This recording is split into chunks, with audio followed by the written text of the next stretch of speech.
தாவேக ஆட்சியில எனக்கு வெளிச்சமா இருக்கு பாருங்க. சென்னையில கரண்ட கட் பண்றாங்க, மின்சாரத்தை துடிக்கிறாங்க. என்னன்னு அமைச்சர் நிர்மல்குமார் கேட்டா விசித்திரமா காரணம். அதாவது பேசுகிற சமூக விரோதிகள் வந்து புடிங்கிட்டு போயிடுறாங்க. எப்ப போனாங்க? அவங்க காலையிலே புடிங்கிட்டு போயிட்டாங்க. கரண்ட் எப்ப போச்சு? ராத்திரி போச்சு. எப்படி விதவிதமா காரணம் பாருங்க. தாவேக்கு ஆட்சிக்கு வந்த பிறகு மின்வெட்டு, அறிவிக்கப்படாத மின்வெட்டு, ஒரு பக்கம் மின்வெட்டு, இன்னொரு பக்கம் மின்சார கட்டணம் பல மடங்கு ஏறி போயிருக்கு எல்லாருக்கும். ஏன்னா எல்லாருக்கும் ஒரே முறையான மின்கட்டம் வராதில்லை, அதனால தாறுமாறாக ஏற்றின. எப்படிப்பட்ட ஆட்சி வரும்? ஆட்சி இருக்குது. இந்த நாட்டில் இயற்கை வளங்கள் திராவிட கட்சி ஆட்சி காலத்தை அழித்தொழிக்கப்பட்டுச்சு. அமராவதி ஆறு, மொயில் ஆறு, பாலாறு, எல்லா ஆறுகளும் இன்னைக்கு அழிவு விளிம்பு நிக்குது. இந்த ஆட்டை வந்து மீட்கணும், நிலத்தை காக்கணும், மண்ணை காக்கணும், மக்களை நலவாழ்வுக்கு வைக்கணும் அப்படிங்கிற எந்த நோக்கமும் ஆளக்கூடிய தாவேக கிட்ட இல்லை. விஜய்க்கு, தமிழ்நாட்டில் முதலமைச்சர் விஜய்க்கு சத்தியமா சொல்றேன், நான் சத்தியம் சொல்றேன், அவருக்கு ஒண்ணுமே தெரியாது. அவருக்கு ஒண்ணும் தெரியாது. எழுதி கொடுத்தத மேடையில பேசுவாரு, எழுதி கொடுத்தா சட்டமன்றத்தை வாசிப்பாரு, பணத்தை எழுதி கொடுத்தா மனப்பாடம் பண்ணி வசனம் பேசுவார். அதை தாண்டி நிர்வாகத்திலோ நிர்வாக மேலாண்மையோ தொலைநோக்கு பார்வையோ சுய சிந்தனையோ எதுவுமே கிடையாது இருக்கு. அவர்கிட்ட நீங்க தமிழ்நாட்டோட அதிகாரத்தை கொடுத்திருக்கீங்க. 8 கோடி மக்களின் வாழ்வை தீர்மானிக்கிற ஒரு முதன்மையான இடத்தை அமைச்சு வச்சிருக்கீங்க. விஜய் படத்தை பிடிக்கணும்னா ஒரு முறைக்கு 4 முறை பாருங்க, ஒரு தப்பம் இல்லை. சுறா படத்தை சூப்பர் கூட நாங்க ஒன்று சொல்ல போறது இல்லை. அது உங்க விருப்பம், உங்க உரிமை, உங்க ரசனை சம்பந்தப்பட்டது. ஆனா வாக்கு செலுத்துறப்ப இவருக்கு வாக்கு செலுத்தினா மக்களுக்காக உழைப்பாரா, தொண்டாற்றுவாரா, அர்ப்பணித்து நிற்பாரான்னு பார்க்கணும்ல. விஜய் பிடிச்ச குணம் என்னங்க? அருமையா ஒருத்தன். அதுக்கு இன்னொரு சொல்றான், அவரை உட்கார வச்சீங்கன்னா செவத்தை பார்த்துட்டு 3 மணி நேரம் அப்படியே உட்காந்துப்பாரு. இது உலகில் நோயிடாது. அதை விஜயோட சிறப்பு அம்சம். பரிகட்டு போய் தட்டுக்கட்டு போய் நாடு யார்கிட்ட விசிட்டு பாருங்க. கோட்பாடு இல்லாத, கொள்கை இல்லாத முதலை கூட்டம். ஒருத்தனுக்கு ஒண்ணும் தெரியாது. தாவேக்காவின் கொள்கை என்னன்னு கேட்டா புறப்போக்கும் எல்லா இருக்குங்க. அது திருக்குறள். கொள்கையை சொல்லு, முதல்ல கொள்கை என்னன்னு சொல்லு, அப்புறம் கொள்கை சொல்றேங்கிறாங்க. நம்ம நிலைமை ரொம்ப மோசம். வடநாட்டுக்காரே பரவாயில்ல முறை ஆயிடுச்சு. நாம் தமிழர் கட்சிக்கு இந்த தேர்தல் முடிவு வந்து ஏமாற்றம் தான். ஆனா ஒருபோதும் வீழ்ச்சி இல்லை. அமெரிக்காவில 8 முறை தேர்தல் களத்தை தோற்று போனவர் ஆபிரகாம் லிங்கன். 8 முறை தேர்தல் களத்தை தோற்று போனாரு. ஆனா அமெரிக்காவோட 16வது ஜனாதிபதியாக அந்த ஆபிரகாம் லிங்கன் தான் வந்தார். இந்தியாவில் ஒரு மாநில கட்சி முதல் முறையாக ஆட்சி பிடிச்சதுன்னா திமுக தான். 49 அறிஞர் அண்ணா கட்சி தொடங்கி 67 ஆட்சி பிடிச்சிட்டாரு. 17 ஆண்டு காலம், 18 ஆண்டு காலம் ஏறக்குறைய 18 ஆண்டு காலம் கழிச்சு ஆட்சி பிடிச்சாரு அண்ணா. அண்ணா வந்து அந்த தேர்தல் முடிவை வானொலி வாயிலா கேட்டுட்டு இருக்காரு, ரேடியோ வாயிலா கேட்டுட்டு இருக்காரு. செய்திகள் வருது, திமுக முன்னணி, திமுக வெற்றி பெற போகுது அப்படின்னு செய்தி வருது. அண்ணாவோட முகம் வந்து இறுக்கமா மாறுது, சோகமாகிறாரு. ஏன் சோகமாகறீங்க அப்படின்னு அண்ணா கேட்கிறப்ப அண்ணா சொன்ன பதில், நாம குறுகிய காலத்துல ஆட்சியை பிடிச்சிட்டோம், நாம் இன்னும் பல காலம் பயணப்பட்டு பக்குவப்பட்டு அனுபவங்களை பெற்றுக்கொண்ட பிறகு அதுக்கு பிறகு ஆட்சியை பிடிச்சுக்கலாம். 18 ஆண்டு காலம், ஏறக்குறைய 4 நூற்றாண்டு காலம், 4 நூற்றாண்டுகள உழைப்புக்கு பிறகு ஆட்சி பிடித்ததே குறைவான காலகட்டம் என்று அண்ணா வரைத்தார். நாம் தமிழர் கட்சி 16 ஆண்டா நிற்கிறோம். வரும் காலம் நாம் தமிழருக்கான காலம். திமுக வந்து மனசு ஒழிஞ்சு போயிட்டான், அதிமுக பலவீனமாயிட்டான். நாம் தமிழர் நிமிர்ந்து நிற்குது. அன்பு சொந்தங்களே, மாற்று அரசியல் முழக்கத்தை நாம் தமிழர் கட்சி முதல் முறையா வைக்கல தமிழ்நாட்டில். 96 வைகோ வந்தார். 96 சட்டமன்ற பொதுத் தேர்தலில் வைகோ அவர்கள் முதலமைச்சர் வேட்பாளர். 3வது அணியை கட்டமைத்தார். 96 சட்டமன்ற பொதுத் தேர்தலில் வைகோ தோற்று போன பிறகு 98 அதிமுக போனார். 99 திமுக உறுப்பினர். 2005 காலகட்டத்தில் ஐயா விஜயகாந்த் வந்த மக்களிடம் தெய்வத்தோடு மட்டும்தான் கூட்டணினார். 2009 கழிச்சு போட்டி போட்டாரு பாராளுமன்ற தேர்தலில். 2006 சட்டமன்ற தேர்தல் கழிச்சு போட்டி போட்டாரு. 2011 அதிமுக போயிட்டாரு. மாற்றம் முன்னேற்றம் அன்புமணி என்ற முழக்கத்தை வச்சு 2016 ஒரு தேர்தலில் பாமக தனித்து போட்டி போட்டுச்சு. தோல்விக்கு பிறகு யாரை இருந்தாங்களோ அந்த அதிமுக போயிட்டாங்க. மக்களை கூட்டணி என்று கட்டமைக்கப்பட்டது 2016. அவங்க தோற்று போன பிறகு சிதறி போய் திமுக ஐக்கிய பண்ணாங்க. 2018 கமலஹாசன் வந்தாரு. 19 தனிச்சு போட்டி போட்டாரு. 21 தனியாக அணி அமைச்சாரு. 24 திமுக போனார். இப்படி மாற்றுங்கிற முழக்கத்தை வைத்த கட்சிகள் எல்லாம் மிஞ்சி மிஞ்சி போனார். எந்த தேர்தல் தோல்விக்கு பிறகு எந்த திமுக எதிர்த்தார்களோ எந்த அதிமுக எதிர்த்தார்களோ அவங்களோட கூட்டணி போனாங்க. ஆனால் 5 பொதுத்தேர்தல் 2016, 2019, 2021, 2024, 2026 5 பொதுத்தேர்தல் நாம் தமிழர் கட்சி வெற்றியை ஈட்டல. அதனால நாங்க சோர்ந்து போகல. கூட்டணிக்கு போறாங்க எங்கள் அண்ணன் சீமானவர்கள் யோசிக்கவும் இல்லை. கூட்டணிக்கு போறேன்னு நாம் தமிழர் கட்சியோட நிர்வாகிகள் தொண்டர்கள் யாரும் சொல்லவும் இல்லை. எத்தனை பேர் வந்தாலும் பார்த்துக்கலாம், சண்டை செய்வோம், களத்தில் நிற்போம். நிற்குது. எந்த கட்சி கூட்டம் போட்டான்? திமுக கூட்டம் போட்டானா? அதிமுக கூட்டம் போட்டானா? தாவேக்கா நன்றிப்பு கூட்டம் போட்டானா? ஒருத்தரும் போடல, சோர்ந்துட்டான். திமுக அதிமுக சோர்ந்துட்டான். தாவேக்கா தலைக்கணத்தை ஆடுறான். ஆனா எப்போதும் போல மண்ணுக்காக மக்களுக்காக நாம் தமிழர் கட்சி நிற்குது. உங்களுக்கு யார் வேணும்? வேடிக்கை காட்டுற கோமாளி வேணுமா? மக்களுக்காக போராடுற போராடி வேணுமா? நீங்க கோமாளி கையில நாட்டை கொடுத்துட்டீங்க. 5 ஆண்டு காலம் நீங்க கஷ்டப்பட்டுதான் ஆகணும். அன்பு சொந்தங்களே, நாம ஒரு உணவகத்துக்கு போய் ஒரு கெட்டு போன உணவை சாப்பிட்டோம்னா ஒரு நாள் தான் வயிறு கெட்டு போகும். ஒரு ஆலயத்துக்கு போய் ஒரு தரமில்லாத ஆடையை வாங்கினோம்னா ஒரு முறை 2 முறை தான் அதை போட்டு உடுத்துவோம். அதுக்கு பிறகு ஒரு மாற்று வாய்ப்பு இருக்கு. ஆனா ஆட்சி அதிகாரம் வரப்ப தவறான ஒருவருக்கு நீங்கள் வாக்கை செலுத்தி விட்டால் அந்த தவறை சரி செய்து கொள்ள 5 ஆண்டு காலம் தேவைப்படுது.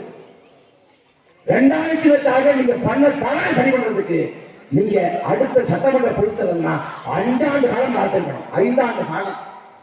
5 ஆண்டு காலத்துல அவன் பேராட்டம் போய்க்கணும். திரைப்படத்துல விஜய் கதாநாயகன் ஹீரோ பிரகாஷ் இல்லை. ஆனா நிஜத்துல பிரகாஷாஜே கதாநாயகன் தான். மாறுபட்ட பார்வை உண்டு, மாற்று கருத்து உண்டு, விமர்சனம் உண்டு. ஆனால் பிரகாஷ்ராஜ் டெல்லியில மாணவர்கள் போராடுறப்ப களத்தில் இருக்கிறாரு. யாரு? பிரகாஷ்ராஜ். ஆனா திரைக்குள்ள சண்டைப்பட்ட விஜய் தமிழ்நாட்டில் முதலமைச்சர் அமர்ந்த பிறகு கூட போராடுகிற மாணவர்களுக்காக ஒரு வார்த்தை பேசணும். திரைப்படத்தை பார்த்து நம்ப கூடாது. இதே திண்டுக்கல்ல மாயத்தவர் நிறுத்தி எம்ஜிஆர் வெற்றி பெறுகிறார். எம்ஜிஆருக்கு முதல் வெற்றியை கொடுத்து திண்டுக்கல் தான். எம்ஜிஆருக்கு மக்கள் ஓட்டு போடுறப்ப சொன்னாங்களா, நாங்க உங்களுக்கு ஓட்டு போடுறோம், நீங்க ஜெயிச்சு வாங்க, இந்த நம்பியார் பயத்தை மட்டும் நீங்க கவனமா இருங்க. யார்? மக்கள். நம்பியார் ஒரு என்ன சொல்றது, கடுமையான பக்தன், ஐயப்ப பக்தன். அவருக்கு எந்த கட்டடமும் கிடையாது. ஆனா என்ன பண்ணிட்டான், படத்துல சண்டை போட்டாங்கிறதுனால நம்பியார கட்டணம் நினைச்சிட்டான். ஒரு உலகில் நோய் திரைப்படத்துல பார்த்துட்டா தேவதூதன் கூட பார்க்கிறது. அதன் தொலைக்காட்சிகள்ல விஜய் நடந்தார். அவர் கையாலே அவர் குடையை பிடித்துக் கொண்டார். கையிலே குடையை பிடித்தார். நாங்களாம் வாயில கதிக்குவோம். அவர் கையில குடையை பிடிச்சார். வந்தார், போனார், நிமிர்ந்தார், நடந்தார். மக்களை எப்படி மண்ணடிச்சுட்டாங்க பாருங்க. நான் அன்பு மக்கள்கிட்ட ஒரு கேள்வி எழுப்புறேன். ஜனநாயகம் படம் வருது. படத்துல ஒரு காட்சி இருக்கதான் வச்சுக்கோங்க, கற்பனை பண்ணிக்குவோம். முதல் காட்சி விஜய் வர்றாரு. விஜய் வர்றப்ப விஜய் பார்க்க ஒரு பெரிய கூட்டம் கொடுது. அந்த கூட்டத்துக்குள்ள நெரிசலுக்குள்ள சிக்கிட்டு ஒரு 40 பேர் இறந்து வர்றாங்க. அடுத்த காட்சியில விஜய் பிளைட்டை விட்டு ஊருக்கு போயிடுறாரு. ஊருக்கு போய் படுத்துறாரு. ஒரு நாள் காலம் வெளியே வரல. இந்த காட்சியை திரைப்படத்தில் வைத்தால் ஒரு படம் ஓடுமா? பவர் சார் வைக்க மாட்டாங்க காட்சியை. ஏன்? ஏன்னா கதாநாயகன் நீங்க, ஹீரோ நீங்க, குறைஞ்சி போய் ஓடி போயிட்டாங்க. ஆனா திரைப்படத்தை பார்க்க முடியாத காட்சியை நிஜத்தை பார்த்தீங்க. ஓடி போனார் விஜய். அவருக்கு எந்த அடிப்படையில் ஓட்ட போட்டீங்க? எப்படி ஓட்ட போட்டீங்க? அன்பு மக்களே, கரப்பான்பூச்சி ஜனதா கட்சின்னு டெல்லியில ஒரு அமைப்பு போராட்டம் பண்ணுச்சு. நான் பார்த்தேன். அந்த போராட்ட காலத்துல காவல்துறை ஒடுக்குமுறை போராடிய மாணவர்களை, இளைஞர்களை, பொதுமக்களை எல்லாம் காவல்துறை அடிச்சு உழைக்குது. அந்த போராட்ட காலத்தை ஒருங்கிணைத்து வழிநடத்திய கரப்பான்பூச்சி ஜனதா கட்சியை சேர்ந்த அந்த கட்சி தலைவர் சொல்றான், என்ன நம்பி வந்தீங்க நீங்க எல்லாரும், உங்களை காவல்துறை அடிச்சிருச்சு, நான் இதுக்கு பொறுப்பேற்கிறேன், உங்க மேல இருந்த தாக்குதலுக்கு நான் மன்னிப்பேற்கிறேன். அவன் தார்மீக பொறுப்பேற்கிறான். அதுதான் தலைமை பண்பு. ஆனா ஒன்ன பார்க்க வந்து 47 செத்து இருந்தா, நீ காலத்தவரம் வந்த காலத்தவரம் தான் விபத்து காரணம். இந்த நொடிவரை அந்த கரூர் பேரவரத்துக்கு ஏதோ விதத்துல நான் வந்து பொறுப்பாயிட்டேன், நான் வருத்தம் தெரிவிக்கிறேன். ஒரு வார்த்தை பேசுறையே. கரூர்ல 47 பேர் செத்து விழுந்த போது காயம்பட்டு கிடைக்கிற உறவுகளுக்கு போய் ரத்தம் கொடுங்கள் என்று அறிவித்ததான் சீமான். ரத்தம் கொடுத்தது நாம் தான் உறவுகள். அடுத்த நாள் காலையில போய் களத்தில் நின்று அந்த மக்களின் ஆறுதல், அந்த மக்களுக்கு ஆறுதல் சொல்லுதான் சீமான். ஓடி போய் ஒழிந்து கொண்டது விஜய். யாரு கலானாங்க? இப்ப திடீர்னு கரூர்ல பாதிக்கப்பட்டவங்களுக்கு அரசு நாம் தமிழர் கட்சி கிழித்துருச்சுங்க. நாங்க எளிமையா இருக்க விடுபடுமே. தாவேக கட்சி கொடுத்த நெரிசல் சிக்கிட்டு இறந்து போயிட்டாங்க. அரசு தான் அறிவிக்கிறேன். நாளைக்கு திமுக கூட்டத்துல, அதிமுக கூட்டத்துல, இல்ல காங்கிரஸ் கூட்டத்துல, பாஜக கூட்டத்துல இதே ஒரு நெரிசல் சிக்கிட்டு இறந்து போயிட்டா அரசோட அறிவிப்பியா? மகாமகம் வரப்போகுது கும்பகோணத்துல. இதுவும் இல்ல பாதுகாப்பா நடக்கணும்னு நாமளும் நினைக்கிறோம். ஒரு வேலை ஒரு அசம்பாதம் ஏற்பட்டு ஒரு 5 பேர் இறந்து வர்றாங்க. அவன் குடும்பத்தால் அரசு தெரியா? தர மாட்டார். ஏன் கருவில தர்ற? அதுவும் 50 நாள் ஆட்சியை கடந்த பிறகு எதுக்கு அறிவிக்கிறேன்? ஏன்னா கரூர் சட்டமன்ற உறுப்பினராக இருந்த அதிமுகவை சேர்ந்த எம்.ஆர். விஜயபாஸ்கர் சட்டமன்ற உறுப்பினர் பதவியை ராஜா பண்ணிட்டு தாயக்கால சேர்ந்த அங்க சட்டமன்ற இடைத்தேர்தல் போகுது. அந்த இடைத்தேர்தலுக்காக வாக்கு பொறுக்கியாக நீ அரசு தான் இருக்கிற. அமோனிய வாயு கசிவு எங்க சென்னையில கும்மிடிப்பூண்டி பக்கம் அமோனிய வாயு கசிவு ஏற்பட்டு 18 பெண் தொழிலாளர்கள் இருந்து போனாங்க. 18 பெண்கள் இருந்து போனாங்க. 18 பெண்கள் இருந்து போன போது அந்த குடும்பத்தாருக்கு 10 லட்சம் ரூபாய் கஷ்டமிச்சார். தாவேக அரசு கொடுத்தது ஒரு 2 லட்சம். பணத்தை பார்த்து கண்ணீர் விட்ட அமைச்சர்கள் செத்து போன 18 பெண்களை பார்த்து கண்ணீர் விட்டாங்களா? ஒண்ணும் கிடையாது. ஆனா நீங்க நம்பிக்கிட்டு தாவேக அப்படின்னு முழக்கம் போட்டுக்கிட்டு தாவேகாவுக்கு வார்த்தை சத்திய மக்களை என்னால சராசரி மனதை கொண்டவங்களை பார்க்கவே முடியல. சுய அறிவு அப்படின்னு ஒண்ணு இருந்து யோசிச்சு பார்த்ததாலே விஜய் செய்வது தவறு, இப்படிப்பட்ட ஆட்கள் நாட்டை கொடுத்தா நாடு கெட்டு போயிருந்து தெரிஞ்சிருக்கும். ஆனா ஓட்ட போட்டீங்க. பேரன் சொன்னா ஓட்ட போட்டேன், பேச்சு சொன்னா ஓட்ட போட்டேன், மகன் சொன்னா ஓட்ட போட்டேன், மகன் சொன்னா ஓட்ட போட்டேன்னு சளி பிடிச்சிருக்கு உங்க பேரனுக்கோ பேத்திக்கோ மகனுக்கோ மகளுக்கோ. ஐஸ்கிரீம் வாங்கி தாங்க கேட்கிறேன், வாங்கி தரீங்களா? சளி பிடிச்சிருக்கு நீ போய் ஐஸ்கிரீம் கேட்கிறேன், ஆரோக்கியங்களா தர முடியாது அப்படின்னு நினைப்பீங்க. தலையில விழுந்து பழகிறேன், இல்ல ஐஸ்கிரீம் வேணுங்கிறேன், குழந்தை 2 போட போட்டு பரவாயில்லைங்க. அப்ப எது நல்லது எது கெட்டதுன்னு அவனுக்கு நீங்க சொல்லணும். அவன் சொல்லி நீங்க செய்யக்கூடாது. ஆனா பேரன் சொன்னா பேச்சு சொன்னா மகன் சொன்னா மகன் சொன்னான்னு சொல்லி ஓட்டா போட்டுட்டு நாடு எப்படிப்பட்ட நடந்தது? மக்களுக்காக பேசியவங்க, போராடினவங்க, உழைச்சவங்க நடுத்தர எடுத்துட்டீங்க. நடுத்தரவுல எங்களுக்கு ஒண்ணும் இல்லை. ஒரு கற்பனைக்கு வச்சுக்கோமே, ஒரு வாரத்துக்கு வச்சுக்கோமே. எங்களுக்கு மக்கள் அதிகாரத்தை தரல, எங்களை வெள்ள வைக்கல. என்ன பண்ணுவீங்களா? நாங்கள் மனதினோடு செத்து போவோம். என்ன கேட்டு போச்சு? மனதினோடு செத்து போவோம். இந்த நிலத்தில் 30 ஆண்டுக்கு மேலாக எங்கள் தலைவன் போரிட்டு போராடி வாழ்ந்தது போல தமிழ்நாட்டிலே அந்த தலைவனின் பிள்ளைகள் கடைசி வரைக்கும் போராடி செத்து போனாங்க. வரலாறு பூமிக்கிலே போகிற போது புலிக்கொடியோடு பெருமையோடு போகணும். ஆனா எங்களை தோற்கடிச்சிங்க மீண்டும் ஒரு முறை நிராகரிச்சீங்கன்னா தமிழ்நாட்டை எவனாலும் காப்பாற்ற முடியும். திரும்ப திரும்ப நினைக்கிறோம், விடுதலை காதல் போல திரும்ப திரும்ப நினைக்கிறோம். உணர்ங்க, யோசிங்க, இனிமேலாவது அரசியல் பேசுங்க, கண்மூடித்தனமா நம்பாதீங்க. நாம் தமிழர் கட்சிக்கு இந்த தேர்தல் முடிவு வீழ்ச்சிங்க. நாங்க வீழ்ச்சி தாண்டா பிறந்தோம். 2 லட்சம் தமிழரை கொன்று முடிந்து விட்டு தமிழகம் வீழ்ந்து விட்டது என்று எந்த இடத்துல சொன்னானோ அந்த இடத்துல நாங்கள் எழுந்தோம். எங்கள் தலைவன் உடலை காட்டி அவர்தான் உங்களை வீழ்த்தி விட்டோம் என்று சிங்கள ஓநாய்கள் கொற்றளித்த போதுதான் நாம் தமிழர் கட்சி பிறந்தது. எங்கள் புலிக்கொடி இறக்கப்பட்டு நாங்கள் வீழ்த்தப்பட்ட போதுதான் நாங்கள் அந்த புலிக்கொடி ஏந்தி இந்த இடத்துல இருந்தோம். இது தேர்தல் முடிவு, வீழ்ச்சி இல்லை. எங்களுக்கு ஒருபோதும் வீழ்ச்சி இல்லை. நாம் தமிழர் கட்சி 2024 8 விழுக்காடு வாக்கை கொண்டது. 8 விழுக்காடு வாக்கு, 8 விழுக்காடு வாக்கை கொண்டு கூட்டணிக்கு வரணும்னு நாங்கள் சீமான் அறிவித்திருந்தால் மிக குறைந்தது 500 கோடியை முதல் தவணையாக கொடுத்திருப்பான். 500 கோடி நான் சத்தியப்படி சொல்றேன். ஆனால் எந்த போராட்டத்துக்கும் நான் விளைவுக மாட்டேன். எந்த அடக்குமுறை ஒடுக்குமுறைக்கும் அஞ்ச மாட்டேன்.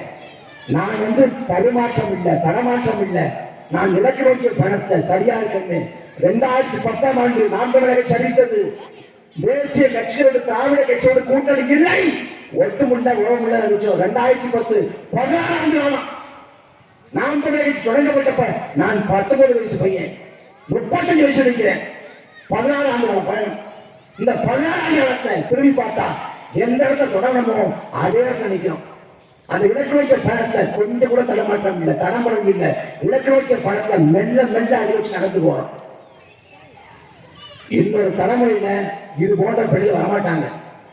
கண்முன்னே இனஅழிவை பார்த்த பள்ளிகள், உரிமைகளை பறிகொடுத்ததை பார்த்த பள்ளிகள் வெகு வந்து நிற்கிறோம்.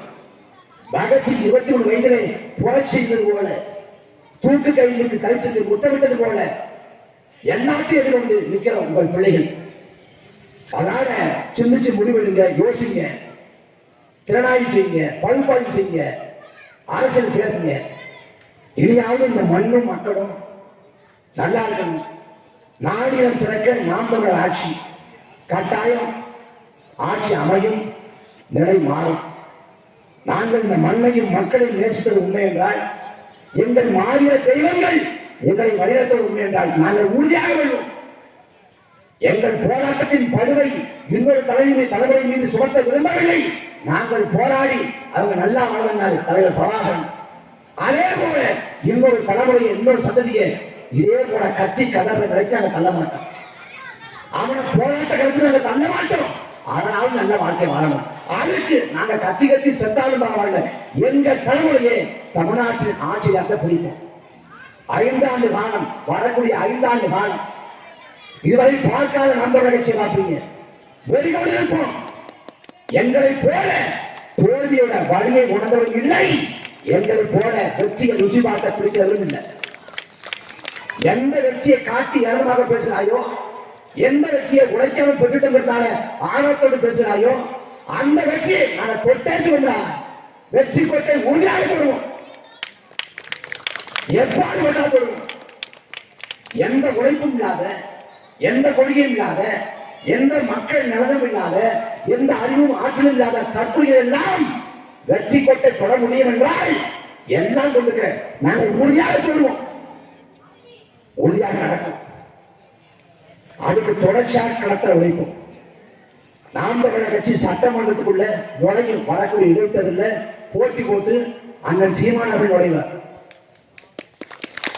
அண்ணன் சீமானின் தம்பி தம்பிகள் நாங்கள் மக்கள் மன்றத்திலே தொடர்ச்சியாக பேசுவோம்.